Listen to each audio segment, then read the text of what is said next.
That's mommy's. Use this if you want to smell like daddy. You never had to question if you were a man, so why give your money to a corporation that doesn't know if their products are made for men? Try Jeremy Razor's hair and body products. Jeremy shampoo and conditioner are made with tea tree oil to naturally clean and restore your hair and scalp, argan oil to soften your hair and not your masculinity, and aloe vera to moisturize the hair and scalp. It's all paraben-free, sulfate-free, phthalate-free, and most importantly, 100% woke-free. Not to mention, it smells amazing. Go to jeremyrazors.com and use my special code BURNS15 to save 15% off. That's jeremyrazors.com. Use my special code BURNS15 to save 15% off.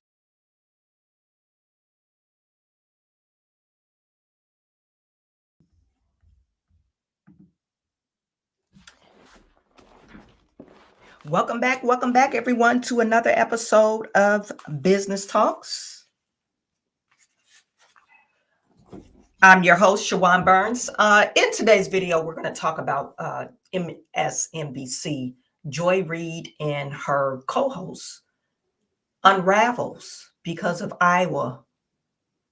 They unravels because of Iowa win, Trump Iowa win in over the weekend. So I guess they were hoping that Nikki Haley was the savior of the Republican Party, but she lost. Her and DeSantis lost terribly, even Vivek. So we'll discuss that. Also, we will discuss Vivek end up dropping out the race. He is now supporting Donald Trump. He is supporting Donald Trump. Last night, he was in New Hampshire with Donald Trump, and he gave a speech. You know, something that he gives all the time. He's been, talking about the same talking points since he started running for presidency. So he's been the same every single time. So he's backing Donald Trump now, and he encouraged DeSantis and Nikki to drop out the race and pull their support behind Donald Trump. I don't think that's going to happen. I think Nikki Haley, she feels like she's the right person for the job to become president.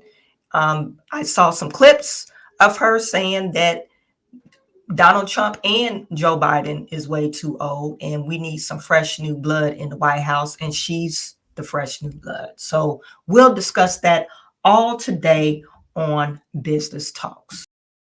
Something like this. Looks a little bit like I can't miss. Hey, this is what you call a bad.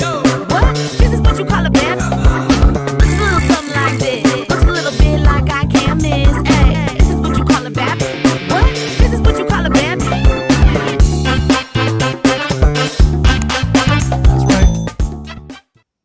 You guys put in the chat, let me know where you are viewing from, okay? Let me know that you could hear me and see me. I could see you on my screen, so I'm assuming you could see me.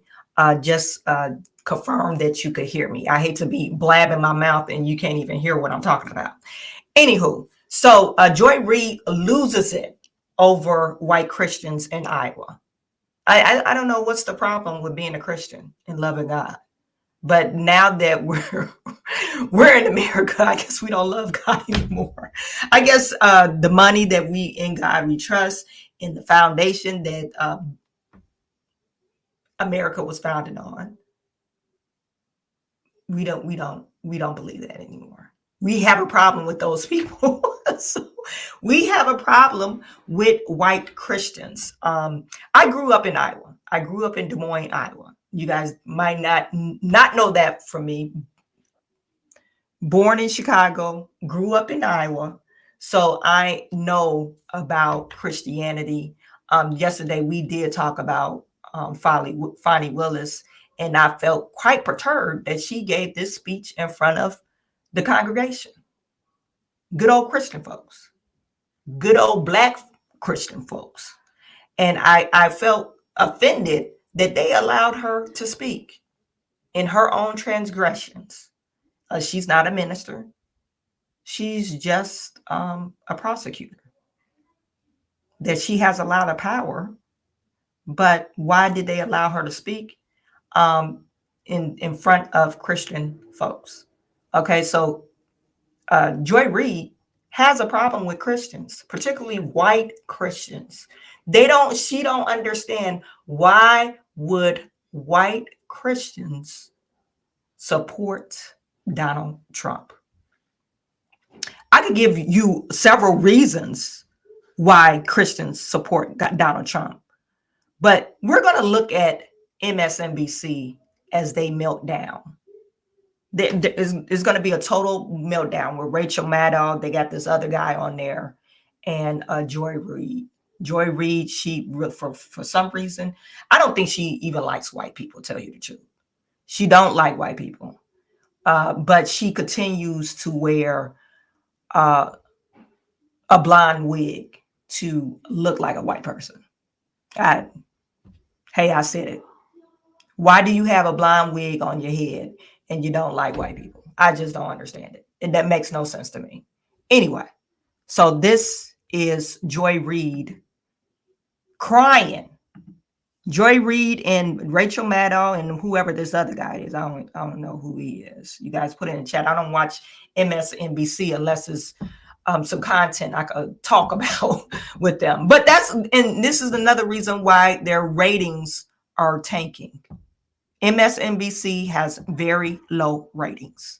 This is one of the reasons. So let me start this video for you. It's a 5-minute video, but we'll talk about it. Trump winning Iowa. So we start this cycle very differently than we started 16. In 16, tonight, Trump was 0-1, and everyone was going, oh, maybe he doesn't have it. After having been favored in the polls, a surprise loss for him in Iowa in 2016. Exactly. So this time, 8 years later, he starts 1-0. Last time, when Iowa came, most establishment Republicans and members of Congress wouldn't publicly go near him. This time, he has scared or willed or beaten them into it. Joy, Chris, and others have talked about that and the looming violence that some Republicans even admit. The other big difference, of course, last time he was unindicted, a lot of civil cases, but unindicted. Now he's quadruple indicted, and hanging over all of this is whether he's convicted before Election Day. So I think there's a lot of differences. He starts, on the one hand, stronger than 16, but as Lawrence just said, so much weaker. And remember, in 16, 55% of Republican voters, when it was all said and done, picked someone other than Trump. And tonight in Iowa and other places, there are maybe 30, 40% plus at least open-minded to it, even if he's just won Iowa. I have to interrupt. I have a little bit of an update from the decision desk. So as you know, the most important call is one that Ari just mentioned, which is that as of right now, based on the entrance polls and based on the results that we do have, NBC News projects that Donald Trump will be the winner of the Iowa caucuses. But we have an additional projection from the decision desk, which is interesting. Based on the entrance polls, based on what has been observed tonight at caucus sites in Iowa, the decision desk is projecting lower than expected turnout tonight in Iowa. Now, we don't know how much of this is due to the weather and how much of this is due to political factors. So let me just, Rachel Maddow is like, oh, this is lower than expected. If we would have had a great turnout, she's putting that out in the atmosphere, even though she didn't speak it from her mouth. If people would have turned out, maybe Donald Trump wouldn't have won the Iowa caucus. This is completely BS. Maybe Nikki Haley's supporter got locked behind the snow in Iowa.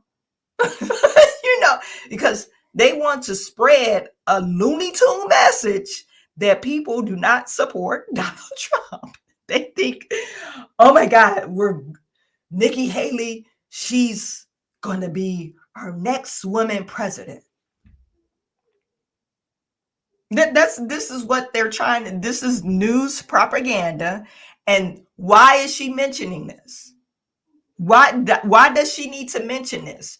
Because she needs to talk to her Democrats out there so they won't be questioning if Donald Trump is going to win or not. And I'm talking about presidency. She needs to appease to her audience. Oh, don't worry about that. That's just, Iowa had some bad weather. They didn't really turn out. So they didn't have to turn out as expected. So this is why Donald Trump won Iowa. That's not why. If you're a Democrat, this is not why Donald Trump won Iowa. This is not why. Because of poor turnout, he's going to win regardless of the turnout. So what she's saying is some BS. And Rachel Maddow, she's an interesting person. She's very interesting. Anyway, I'll let her continue. Are due to anything else. Record turnout in the Iowa Republican caucuses was in 2016. That was 186,000. The decision desk tonight is expecting turnout to be about 130,000. So we shall see. Again, that is a projected turnout, but that is significantly lower than the last time voters were considering Trump in Iowa in 2016. And by the way, I mean, I think that the problem for Nikki Haley, as you said, is that you need passion to caucus, like it requires passion. But whatever happens with her tonight, I think we must remark upon the absolute tragedy of Ron DeSantis as a human being and as a politician. And I say this as somebody who spent 14 years in the great state of Florida. This man torched the state of Florida's education system by turning it into a grand apologist for slavery. He passed a 6-week abortion ban that he signed at midnight so that no one could see him do it, to match Kim Reynolds, the governor of Iowa, in essentially condemning rape victims and incest victims to give birth at 10 years old, if that's what it takes, in order to get evangelicals to like him. All the things he did, he completely took the Republican Tallahassee entire Senate and House delegations, put them in his service. They had to essentially work for him, and they passed everything he asked them for one reason only, because he was going to win Iowa. Yeah. He put it all on Iowa. His whole ground game is Iowa. His whole strategy is Iowa. And he destroyed his political career in his home state, neglected his home state during 2 hurricanes, wore weird high boots and humiliated himself when he finally ran home to pretend that he was going to help his state, and neglected it. The highest insurance rates. It's impossible to get insurance in the state. Workers are leaving. His Latino workers, Hispanic workers are leaving because of draconian immigration law that his Republicans passed for him. It's hurting the agriculture industry, the construction industry. He's ruined the state, made it an anathema for business. He sued Disney, put himself at war with Mickey Mouse and lost and got humiliated by them. What has he not done that was stupid politically? All for one purpose. He did the ad where he said God created a fighter to get evangelicals to love him.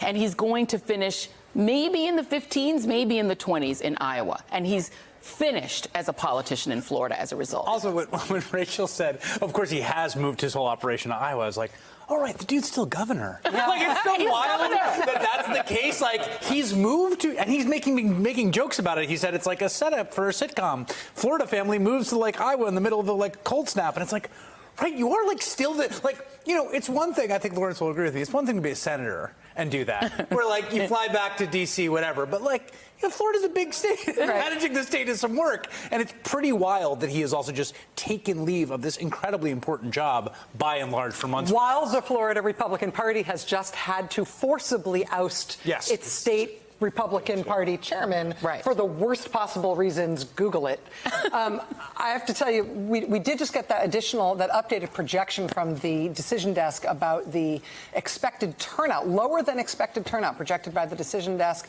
expected to be around 130,000. That is 56,000.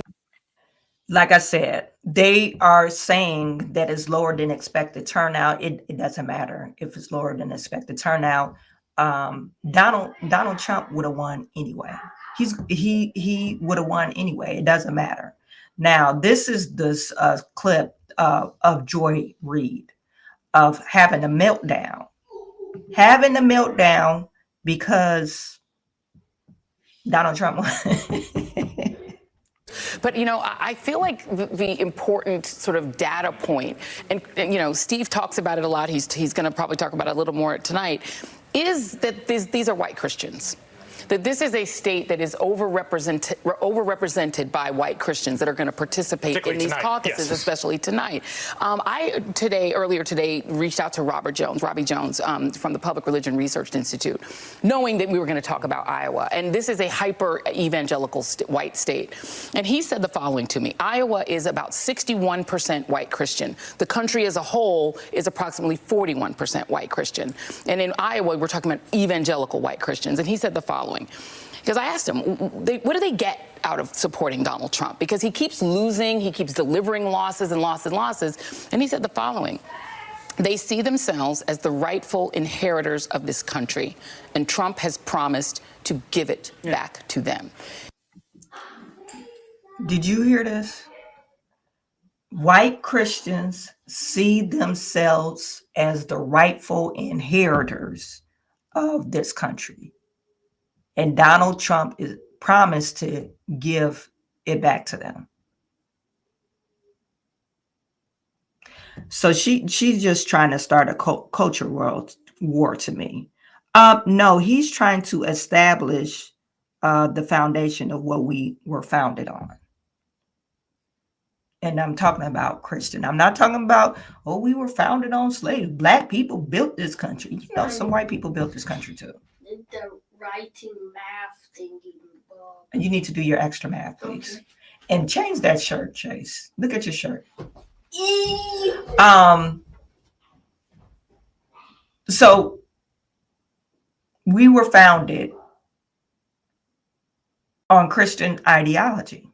If you really think about it, that's what we were founded on. So Donald Trump is trying to get back to the basis. That's why his campaign is Make America Great Again. Not make a, and this is what, you know, Democrats were campaigning against the slogan, Make America Great Again. They're like, oh, what do you mean? It was never great for no black folks. We was enslaved. Yeah, that's true. You know, we came over here.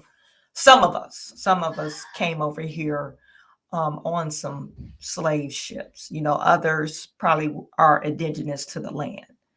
But Make America Great Again does not mean I'm going to put you back in chains. This is a slogan and the rhetoric that liberals push, a scare tactic for you to be like, is he trying to put me back in chains? Is he trying to make me a slave again?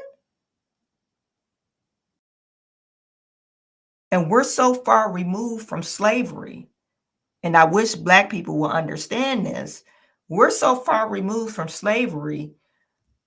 The case in point, my mom and my dad, they're in their 70s. They're in their 70s. The stuff that we were privy to was very limited because I was raised by someone in that era. And now that I'm thinking, when I'm raising my kids, I'm thinking like, okay, like, for example, when I signed up for college, my mother told me, and nothing against my mom, she told me I should major in clerical assistant. They had this, they actually have classes where you can learn how to type. I don't know if they still have classes. And this is at a university. You 10 key, learn how to 10 key. You know how you got the 10 numbers on the pad, 10 key, like in the Atom machine, 10 key, learn how to type and do something clerical. She was baffled when I told her, no, Mom, I want to major in computer engineering. She was like, why are you taking all those hard courses? That's what she was literally like, because her mind couldn't wrap it around. Oh, we do have black folks majoring in engineering. Not only black people, we got black women majoring in engineering back then. You know, so she couldn't wrap her mind around that. That's her era. So like I said, we're so far removed from slavery. And when you hear a liberal And this is what they're going to be saying. So just get prepared, especially if you're Black folks and you're on the fence. If you're independent, if you're on the fence of whether or not to vote, switch your vote, this is what the media will be telling you. Make America Great Again is not making America great for you and your family. And so you can have opportunities if you're a small business owner, lower taxes. That doesn't mean that. No, Make America Great Again is segregation. They want you to put you back in chains, redlining. They're trying to take away your vote. All scare tactics used by the liberal left. So I just want to warn you what they're trying to do. Okay, they're gearing up. Donald Trump is a shoe-in to be the primary elector for the Republican Party. So they're gearing up to have their foundation, and they're going to sing that same tune that they were singing when Biden and Trump was running against each other. So remember that. Okay, so Joy Reid, she really hates white folks, but she continues to wear platinum blonde wigs on her head. I don't know. I don't know. It doesn't match your skin tone, Joy Reid. You're not a white woman. Tone it down. I even got, this is like this color in my head is a little bit too much. But match your skin tone, Joy. If you're going to go blonde, go honey blonde or something. Make it believable. But you hate Christian white folks. You hate Christians, probably, and Christian white folks that so much. Why would they want to vote for Donald Trump? And I just gave you the reasons why. People are trying to raise their kids and have enough money to feed their kids and to have a good life, and not to be dictated upon the government, because we don't want you to teach us crazy stuff to our kids. And we don't want you interfering with our family business. We want our kids to know about God. And there is nothing wrong saying the Pledge of Allegiance in the schools. One nation under God. What's wrong with that? But most of these cities, in these larger cities, I think they took the Pledge of Allegiance out of the schools. You guys, I could talk on and on about this, and I could go in different rabbit holes. But this is what they're trying to do. They're trying to gear you up to say, oh my God, you're a white Christian, or you're a Christian, period.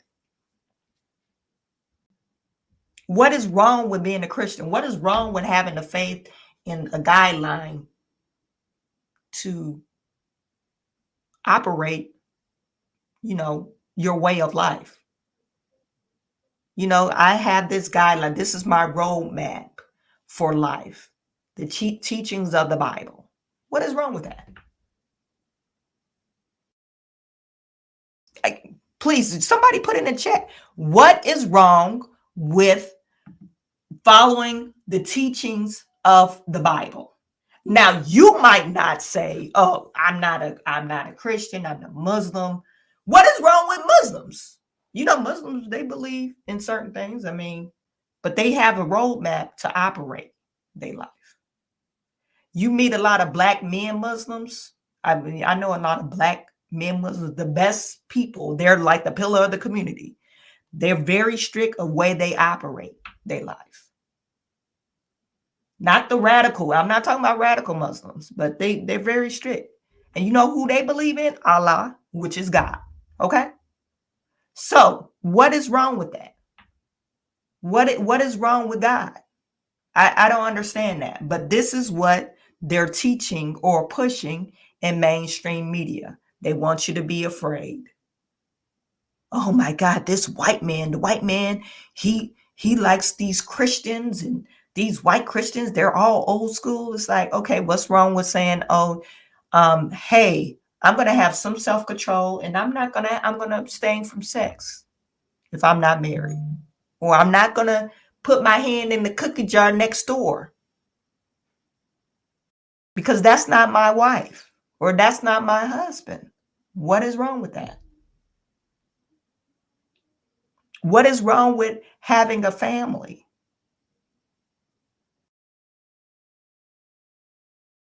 They're demonizing great stuff, great things. I don't know one person that said, oh, I want to be a baby mama.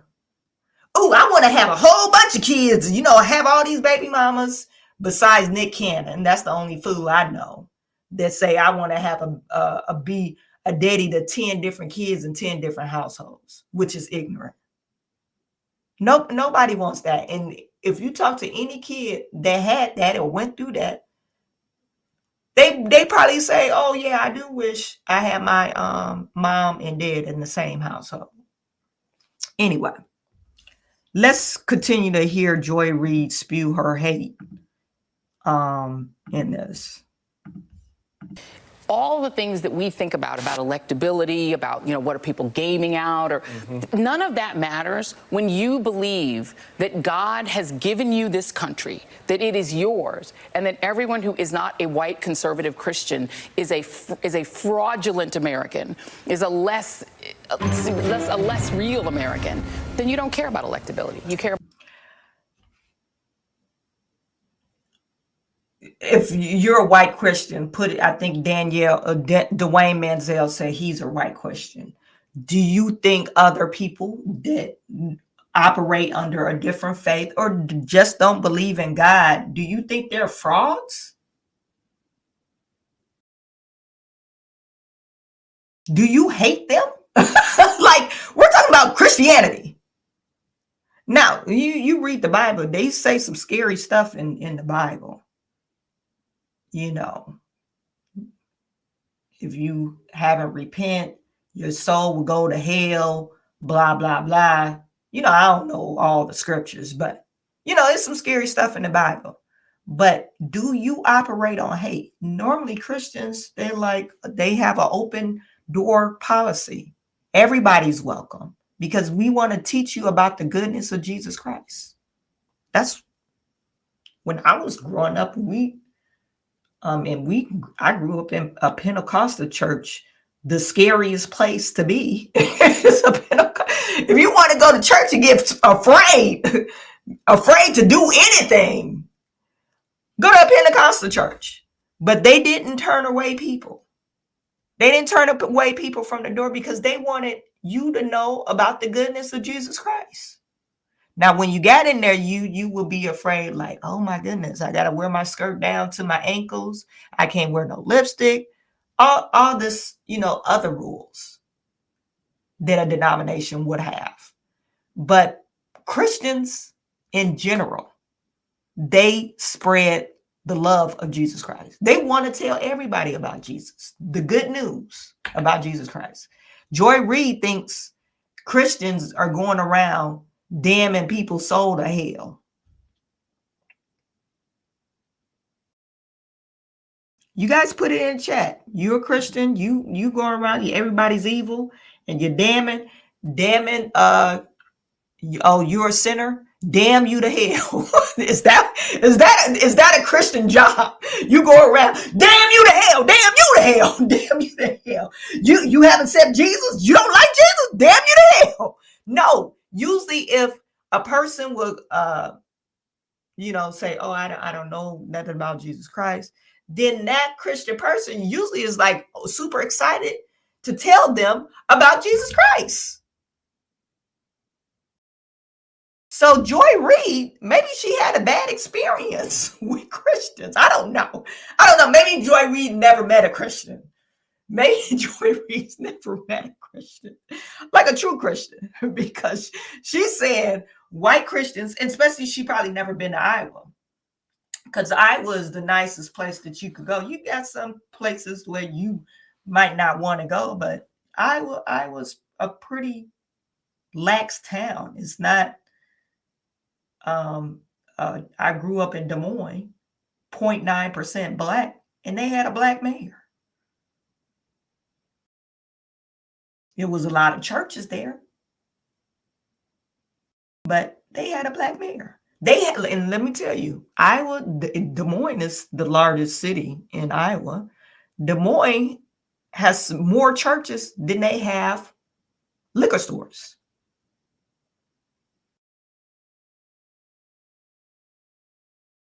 And you know what? They are tough on crime too. So I used to say I was not for black folks growing up. But I thank God my mom moved to Iowa when I was a preteen, than growing up in Chicago. Me and my sister was talking about this yesterday. We hated the move to Iowa.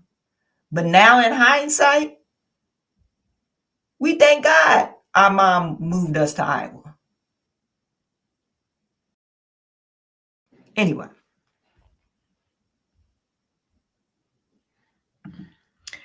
Hanging AZ, I was not a hotbed of racial animosity. No, it's not. Like I said, I grew up in Iowa from, I think I was 12 all the way till I turned 19. That's the years that you like go through some things, hormones and all this other crazy stuff. But I didn't like it at the time. That's why I moved. But in hindsight, now that I'm looking at, I thank God I moved to Iowa around these white Christians. It's the best decision my mom ever made. Anyway, Joy Reid, I'm going to pray for her. Somebody put in the chat, Joy Reid has Trump hair. Joy Reid has a Trump hairstyle. Joy Reid has a Trump hairstyle. I can't find it, but I thought it was hilarious. She hate white Christians, but Joy Reid has a Trump hairstyle. So that happened. Now, since Joy Reid had a mental break about white Christians, I don't know. She had a mental break. And then the numbers came out. I think 8% went to Vivek Ramaswamy. Nikki Haley got about 19%. Ron DeSantis got about 21%. Okay. Those are the numbers, ballpark figures. I don't know the exact numbers. If you guys want to see it, just type it in there. Iowa caucus. Type it in Google. But my point of this is Vivek Ramaswamy decided to drop out the race. Okay. He decided to drop off the race, and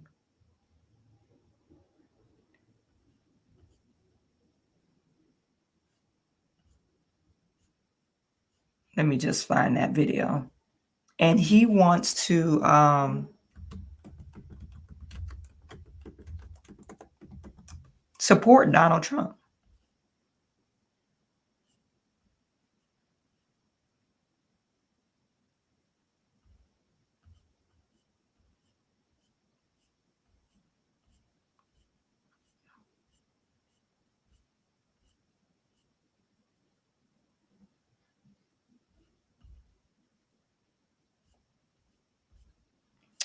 If I can find it.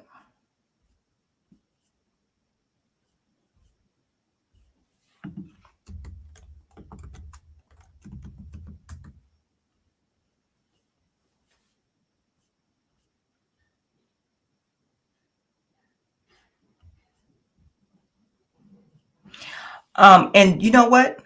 I think Vivek Ramaswamy, him using his own money to campaign, and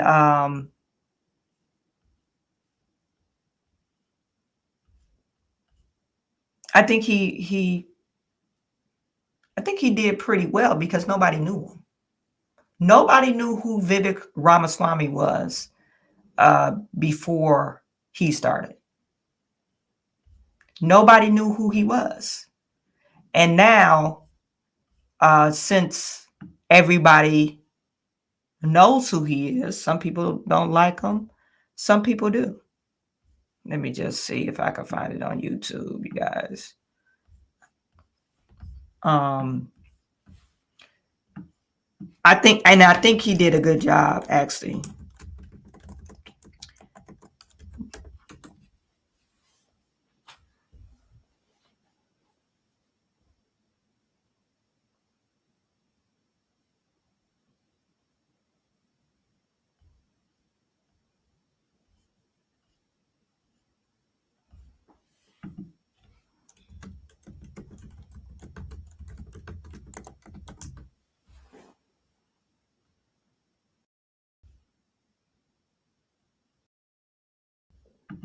I think this is it.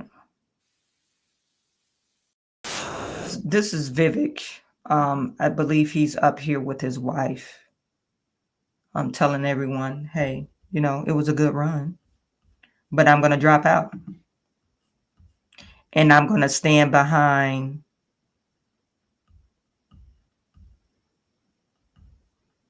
look at Joy Reid again. This is not what I want to talk about.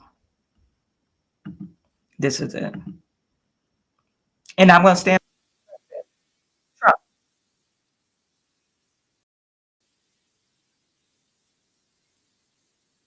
Just a hard fact that we're going to have to accept as a campaign. And the question then is, what do we do that is right for our country? And so Purv and I, we actually didn't make this contingency plan before everybody told us to. We said, no, we're not doing that. But we talked about it tonight. We took a little bit of time in our apartment in Des Moines before coming here to make some hard choices. And I wanted to make a couple of announcements tonight to get the business out of the way. And then I want to tell you where we're going. As of this moment, we are going to suspend this presidential campaign. And this is going to have to be, there is no path for me to be the next president absent things that we don't want to see happen in this country. And I think that I am very worried for our country. I think we are skating on thin ice as a nation. We have done everything in our part to make, and done, every one of us in this room has done our part to save this country. And I am so proud of every one of you who have lifted us up. But we're a campaign founded on the truth. And so that's why we've made that decision today. And I'm also making the decision that this has to be an America First candidate in that White House. As I've said since the beginning, there are two America First candidates in this race. And earlier tonight, I called Donald Trump to tell him that I congratulated him on his victory. And now going forward, he will have my full endorsement for the presidency. So that's... Thanks for watching. Stay updated about breaking news and top stories on the NBC. So he put his support behind Donald Trump, okay? So then after that, he went to New Hampshire with Donald Trump. He was at New Hampshire with Donald Trump, giving his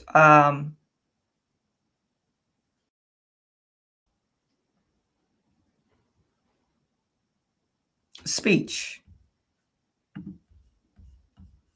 Let me pull that up.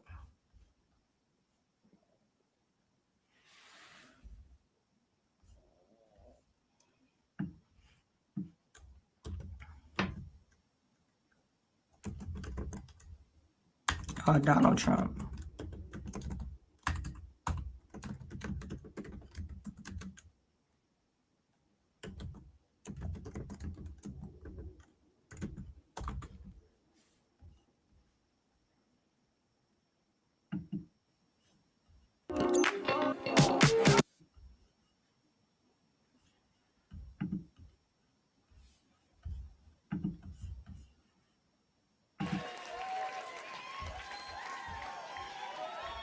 If you think that it was easy to get here tonight, you are wrong. That was, in fact, they said, the pilot said, sir, you know, I think you might have to do it maybe another time. I said, I'm not going to tell the people of New Hampshire I'm not going to be there tonight.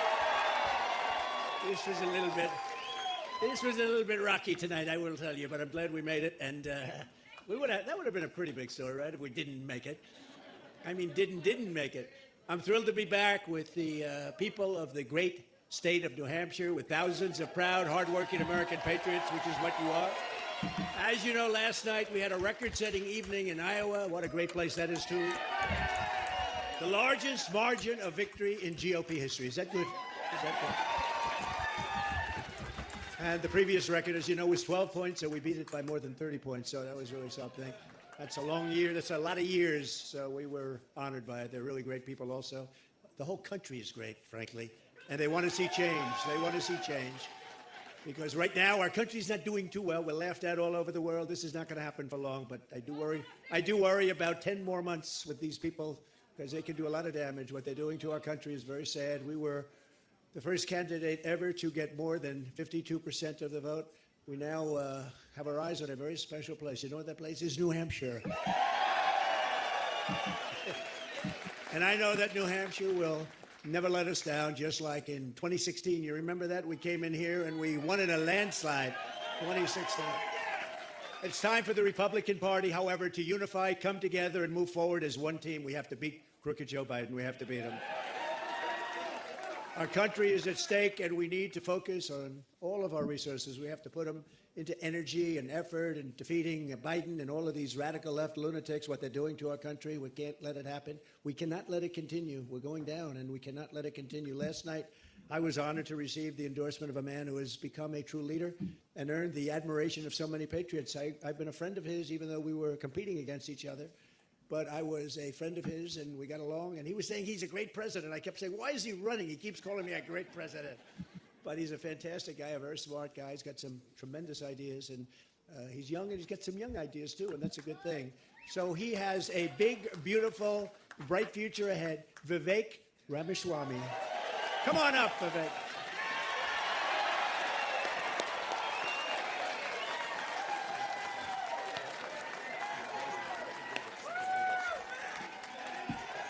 Let's do this, guys. It's good to see you. It's good to be back to New Hampshire. We miss you guys. We're going to make this happen, and you guys know this well. You know this man. You know why we're here. Patriots across the state. We are in the middle of a war in this country. That's what this is. It's not a war between black and white. It's not between Democrat and Republican, even in a deeper sense. It's between the permanent state and the everyday citizen. Between those of us who love the United States of America and a fringe minority who hates this country and what we stand for. And right now we need a commander-in-chief who will lead us to victory in this war. That's what we need in this country. You got to know you're in a war to win one. You can't win one if you're asleep at the switch, have your head stuck in the sand like most Republicans. And I think that's going to require somebody who isn't bought and paid for, a businessman, not a politician. Anybody heard of that? And that's why I was in this race, but I'll tell you, the people of Iowa spoke loud and clear last night, and I'm a big believer that we, the people, create a government that is accountable to us, not the other way around. That we, the people, choose who leads this country. And so we heard we, the people, last night, and that is why last evening I met my friend here, we met in person, and I told him that I would endorse Donald J. Trump for President of the United States and do everything in my power to lead us to victory in this war. It is a 1776 moment right now. That's where we live right now. And you want to know, what does it mean to be a Republican today? It means we believe in the ideals of 1776. Ideals like freedom and merit and the pursuit of excellence. That you get ahead in this country, not on the color of your skin, but on the content of your character and your contributions. End affirmative action. End DEI. We are done with the nonsense. Send it back home. It means you believe in the rule of law. And I say this as the kid of legal immigrants to this country. That means your first act of entering this country cannot break the law, and that is why we need to use our military to secure our own southern border in this country. That's what it means to stand for the rule of law in the United States of America. It means the people we elect to run the government needs to be the ones who actually run the government, not the shadow government in the deep state that runs the show today. This man is going to get in there this time around and actually shut down that deep state. Not messing around this time anymore. That's how we win this war in this country. And the way we're actually going to do this in the long run and win this time around is with elections we need to secure in this country for the long run. You want to know what needs to happen in this country? Single day voting on election day as a national holiday with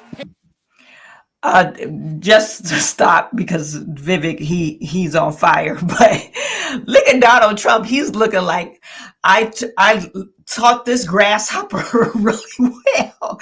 My young grasshopper. He looks so proud, like that's his son. He is literally proud of Vivek.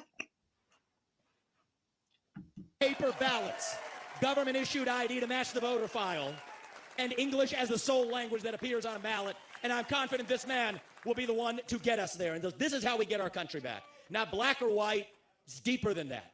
These are the ideals of the American Revolution. And you know what? We do have some enemies that we need to defeat on the other side, but we have challenges to address in our own party right here at home. So you know what? If you want somebody who's going to foist onto you to use your social media account, you want to use a driver's license to do it, to have the right to use the internet, this man's not your man. There's another candidate in this race who'll do that for you. It's Nikki Haley. You want to cut Social Security, you want to cut Medicare, you want to cut veterans benefits so we can fork over more money to Ukraine so some kleptocrat can buy a bigger house? Vote for Nikki Haley, not this man right here. But if you want to actually put an agenda that puts Americans first, to say that the moral obligation of your leaders is to the citizens of this country, not another one, there's not a better choice left in this race than this man right here. And that is why I am asking you to do the right thing as New Hampshire and to vote for Donald J. Trump as your next president, because we're not working with a lot of time here. If our kids are in high school before we get this right, we don't have a country left. That's what it means. We've been celebrating our diversity and our differences for so long that we forgot all of the ways that we are the same as Americans, bound by that common set of ideals that set this country into motion. We believe those ideals still exist. This man is going to be your next president to revive them. E pluribus. Freedom. Okay, so he said e pluribus unus, whatever, that Latin phrase. He's right. You know, we've been celebrating so many differences, DEI. Hey, we need to hire this person because of this, instead of, hey, we all are Americans. And we've been so divisive, I think, since Obama era, that we need to come back and bring it back in. Okay. I agree with him on one point too, when he started his speech. America is in trouble because for some reason we do have people in power that are not putting Americans first. We have people in power that don't even like America. I believe I seen, I think she was a representative getting sworn in, and she didn't even take the oath. Some lady, I have to pull it up, but she didn't even take the oath. I guess she was a Muslim or whatever, but she was getting sworn in, elected person, and did not take the oath. If you can't take the oath, then you don't need to be a part of this society, making rules and judgment on people. So it's like we have a country where some people don't like that we're Americans. Some people don't like God.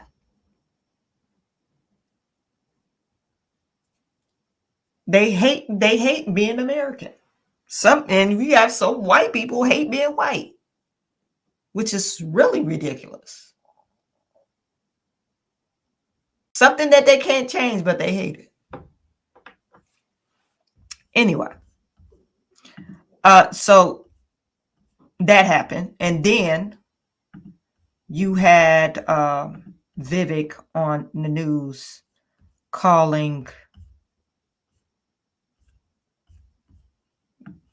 people to drop out the race.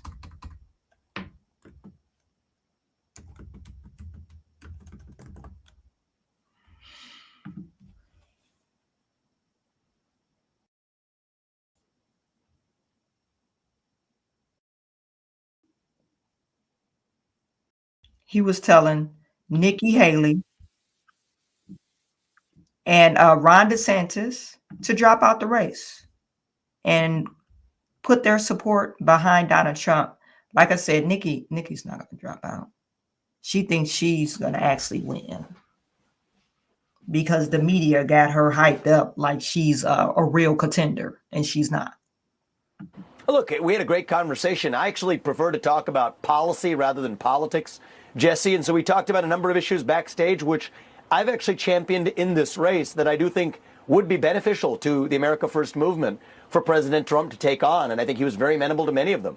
Opposition to a central bank digital currency, talking about certain pardons that I think we need on day one. Julian Assange included on that list. And so I'm not a politician, I'm a businessman, but I'm also somebody who cares about the details of policy and commitments.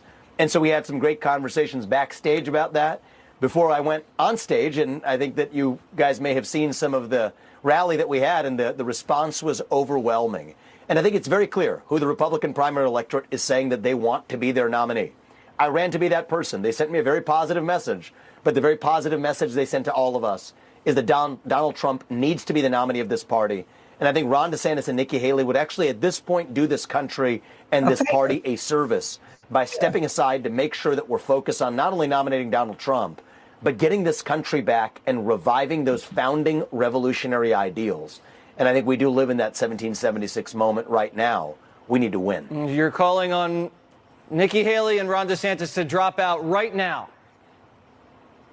I am. And I do think that would be healthy for this country. And I think that, you know what, especially Ron DeSantis, at least of the two of them, will have an important role to play in the future of this country and leading this nation. I do believe that. But I think that the right thing to do right now is the people of this country through the Iowa caucus. It's the most grassroots process I've seen.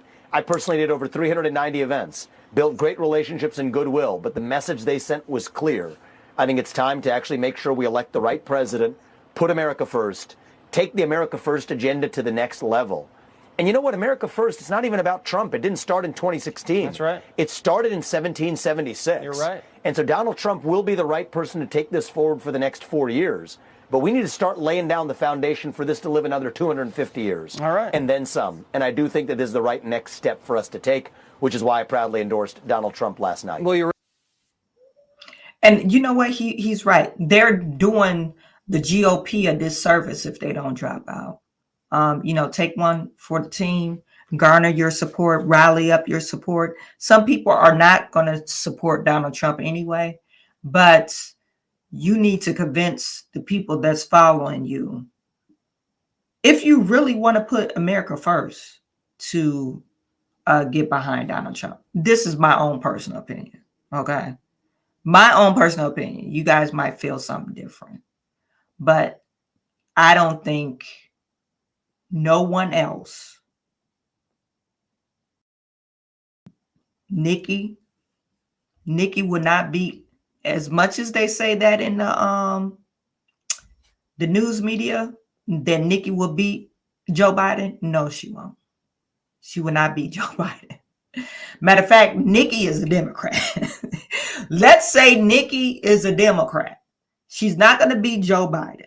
Okay. This is like how they was gassing up Hillary Clinton. And I was like, oh yeah, Hillary Clinton gonna win when she faced Donald Trump. And they couldn't believe Donald Trump won. You had people crying because Donald Trump won. Charlize Theron, the actor. Y'all remember when they did the march during the inauguration? Charlize Theron had her mascara running, looking all crazy. Her head was shaved. Yo, women's rights, because Hillary lost. These people went nuts.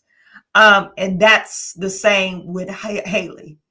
They're gassing Haley up, thinking she's going to be the next, or not Hillary Clinton. They think she's going to be better than Hillary Clinton, and she's not. She can't win. Dwayne Manziel, Vivek is too new. I still have a hard time trusting him because of his background. Are you talking about his pharmaceutical background? Yeah, and that's a lot of people are saying that with Vivek. I would take Vivek over Haley in a heartbeat. Haley seems to be a warmonger. Not seems, hanging AZ. Haley is a warmonger. She has ties, and I think she sits on her board, or her husband sits on the board of Boeing. So they profit.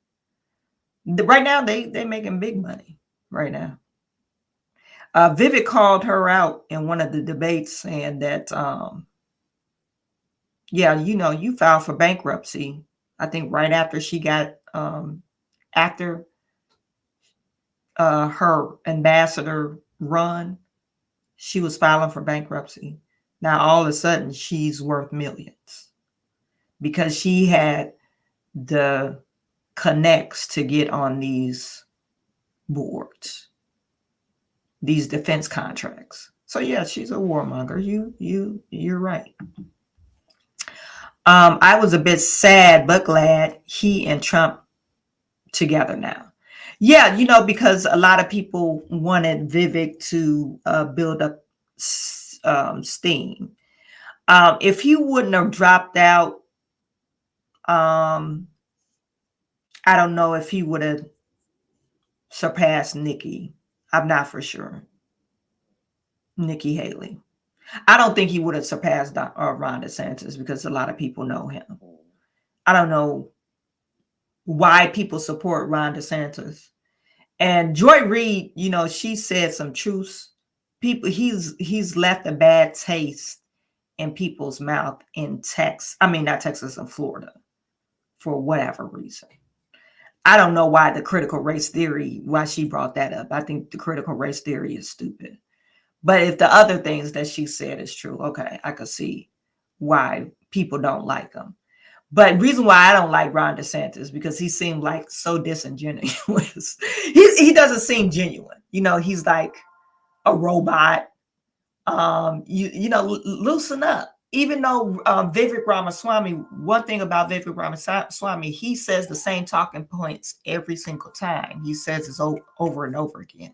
But I feel like he's more genuine than, and even though it's rehearsed, I feel like his stuff is rehearsed. But Ron DeSantis, he seems like he just got out of this box and he doesn't know, like, should I go this way?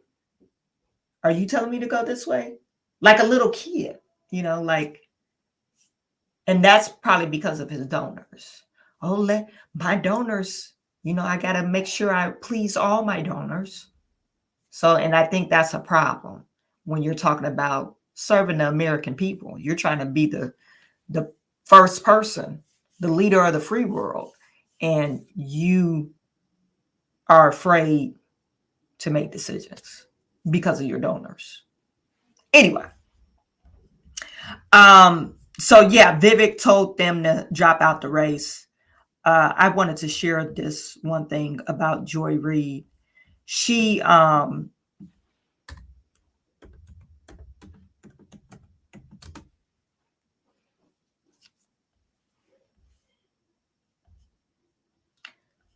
thing about Joy Reid, they call it a severe case of white derangement syndrome. I think she's just a racist, really. Joy Reid is a racist, and I don't. Why are white people so stuck on your brain? If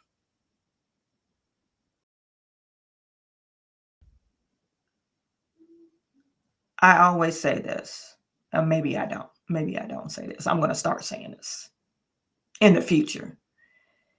When a black person or whoever use white Christians, blah, blah, blah, whatever their talking point is, exchange that word and put black Christians, blah, blah, blah, blah, blah.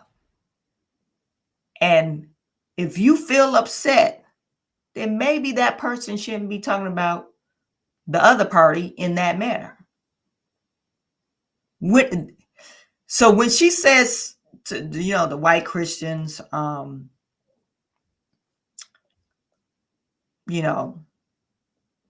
60% white Christians, they feel like they want their country belong to us. Put that and say Black Christians feels like the country belongs to them and they're going to take back their country. It sounds ludicrous, right? It sounds ludicrous. So why wouldn't white Christians sound ludicrous? What I'm getting at, just like with Don Lemon, when you say these type of things, if it was a white person, that person would have got fired. I'm just putting it out there. I'm just putting it out there. That if Joy Reid was a white woman saying these things about Black Christians, Al Sharpton would have been on his bullhorn. You would have had what's her name, Jamil Hill. You know, all the people that talks about Black power, they would have been mad as hell that this white commentator had the nerve to talk about Black Christians. Just want to put that out there. So people are pretty upset about her comments. And I'm going to play her comments again just in case you're joining us. When you believe that God has given you this country, that it is yours, and that everyone who is not a white conservative Christian is a fraudulent American, is a less real American, then you don't care about electability. You care about. She said, when you believe that God has given you this country, I don't think no person I've ever met and said, oh, God has given me this country. And the people don't talk about that in a sense of God's given me this land. We're not in the 1700s. The people that's over here, even though they enslaved people and they had to do some me and my son was studying about, I think, Oklahoma in the Midwest area. They had to not battle, but do some races to, get their land. They came over. They were being treated bad in their country. That's why they came over here, So when you're saying these things, it's like, okay, do you know any white people? God's given me this land. No, my daddy and my granddaddy or my grandmother has been passed on to generations, or I worked my ass off for this land. But it's nothing wrong to say, hey, this is our country was founded on God. And this is our country. We are Americans. What is wrong with that? Anyway, she wants to, I guess, cause division and hate amongst white Christians. I'm assuming that's what she's trying to do.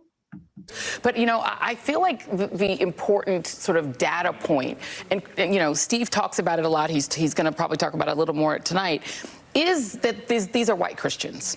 That this is a state that is overrepresented by white Christians that are going to participate in these caucuses, especially tonight. Earlier today, reached out to Robbie Jones, from the Public Religion Research Institute, knowing that we were going to talk about Iowa. And this is a hyper-evangelical white state. And he said the following to me: Iowa is about 61% white Christian. The country as a whole is approximately 41% white Christian. And in Iowa, we're talking about evangelical white Christians. And he said the following. Because I asked him, what do they get out of supporting Donald Trump? Because he keeps losing, he keeps delivering losses and losses and losses. And he said the following: they see themselves as the rightful inheritors of this country, and Trump has promised to give it back to them. all the things that we think about electability, about, what are people gaming out, or none of that matters when you believe that God has given you this country, that it is yours, and that everyone who is not a white conservative Christian is a fraudulent American, is a less real American. Then you don't care about electability. I just hate these words that she's saying. She just spews hate out of her mouth. This is a very hateful message. I don't believe that. Like I said, I lived in Iowa, and I didn't have not one white person say, "Nigga, you don't belong here." Like, this is our country.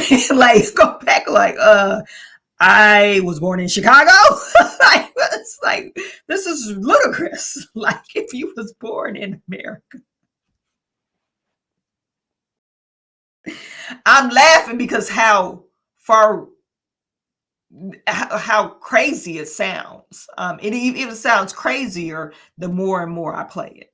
So that I just wanted to replay her message again because it's really really hateful. So this other person posted that Joy Reid has a severe case of white people derangement syndrome. And so this is what she has to say. Particularly in America, there's a thing about both white vigilantism and white tears, particularly male white tears. Really white tears in general, because that's what Karens are, right? They Karen out, and then as soon as they get caught, it's like, Green Waterworks. White men can get away with that too. And it has the same effect. Even as the right tries to politicize the idea that masculinity is being robbed from American men by multiculturalism and wokeism, they still want to be able to have their tears. In America, there's a... Now, I'm not the sharpest tool in the shed.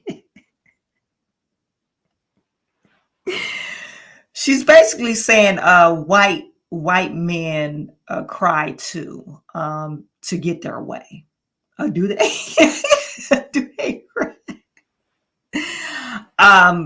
No, I think Karens could be. When I think of a Karen, I think of white woman and black woman. I truly think of white woman and black woman.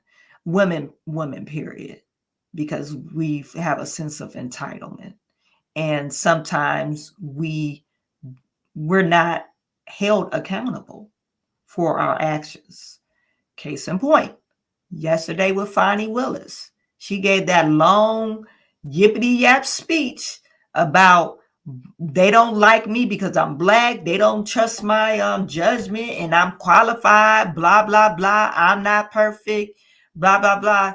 But it does not take away from the fact that you hired and overpaid this man that you were sleeping with. So, of course, we're going to question your judgment. And she cried during her 35-minute speech. And everybody was like, yeah, girl, go ahead. So, she don't like white men. She don't like white men.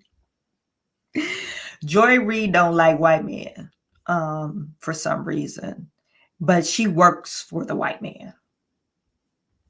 Her boss is probably white. I'm pretty sure he is. She works at MSNBC. She probably got a white man boss, and it's okay for her to say this kind of stuff. Very, very hateful stuff. And then you're saying white woman, and you got co-hosts that are white women, and you're saying they're Karens. Really?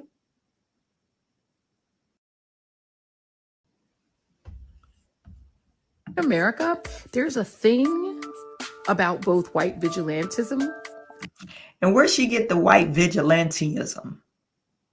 She acts like every white person is a neo-Nazi or something like that.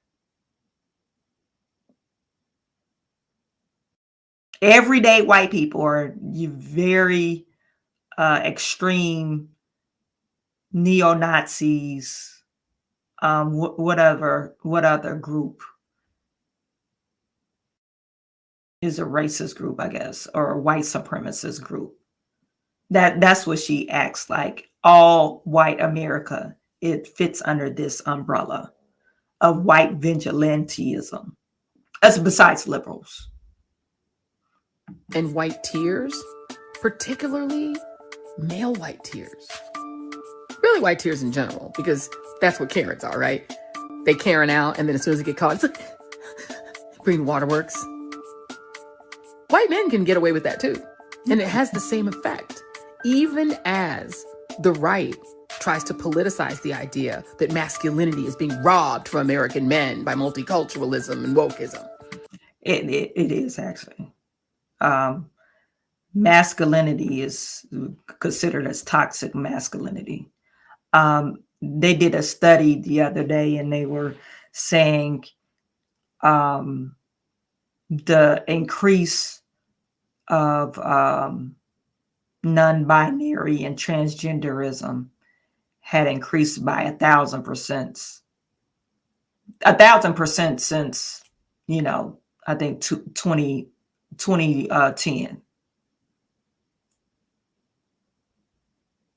So it's like, okay, Joy Reid, she has a problem with white folks, and it's sad. And it's really sad because the white man signs your paycheck.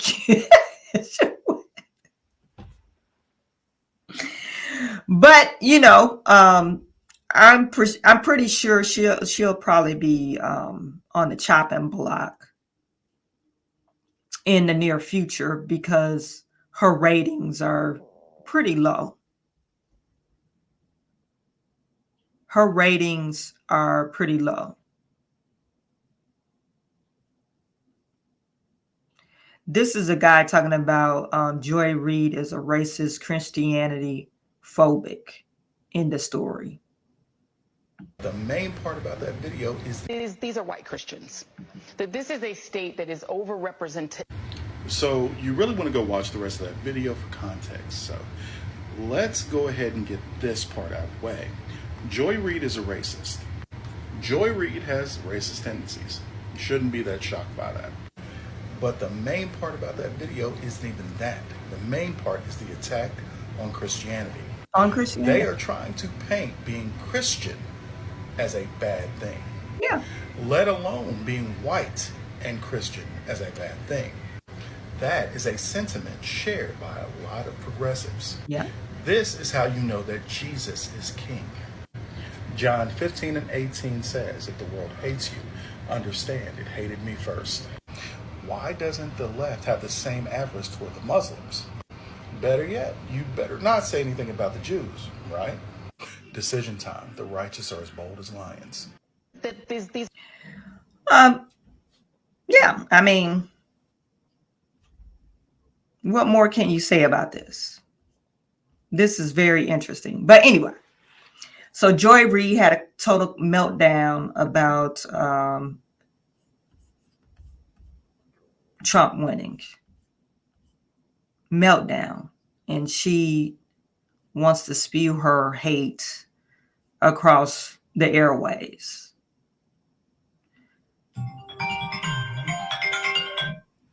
So, there you have it, folks. That's all I had to share with you today. You guys, thank you for tuning in. I'm gonna drop another video, part 2 of Fani Willis. So if you haven't caught that, let me just show you, share what it looks like.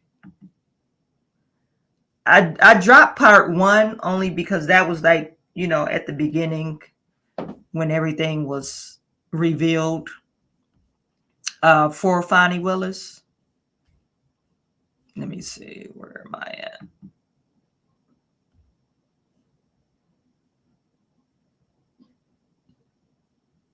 View your channel.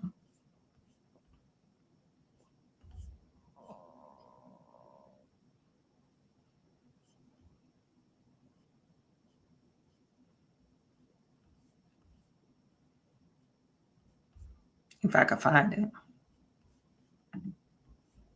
Yeah, this latest video I put up. It's called Liberal Savior. DA Fani Willis caught with her pants down is part 1 of 3 videos. So you guys make sure you go watch that. Part 2, I'm going to drop that tonight. That's basically her speech that we went over live, but I'm chopping it up. I'm not putting all the stuff in there. I'm just going to highlight a few points of that speech. That video will be dropping tonight. And then the final video is about Congress trying to hold or questioning the Attorney General. Will they hold Fani Willis accountable for her actions? And I believe they're going to try to disbar her. I believe she's going to step down. And if she doesn't, they're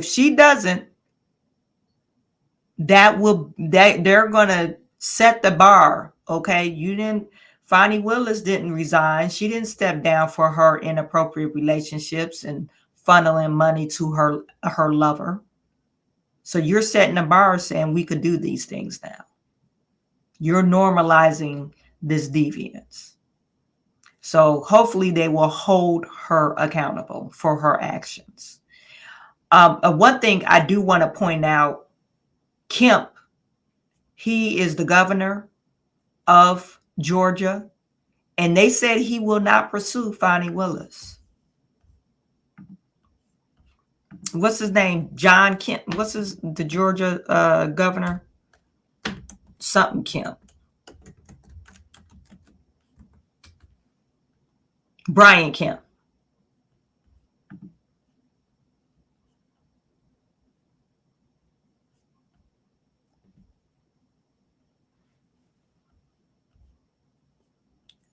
I wanted to see if they had it in the news.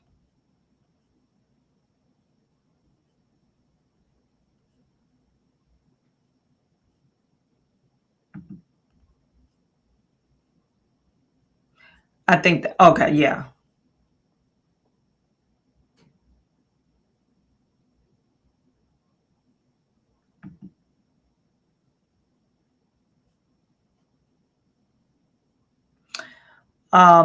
Like I said, I believe I read that he's not going to really, he said it's concerning, but I don't think he's going to pursue it. He's leaving it up to the Attorney General, I guess. So anyway, he said he will not be engaging in any public political theater. That's what he said. No, what do you mean political theater, Brian? But anyway, maybe that's for another show. Okay, so you guys, thank you for tuning in. I am sending all my good to you. I will talk to you soon.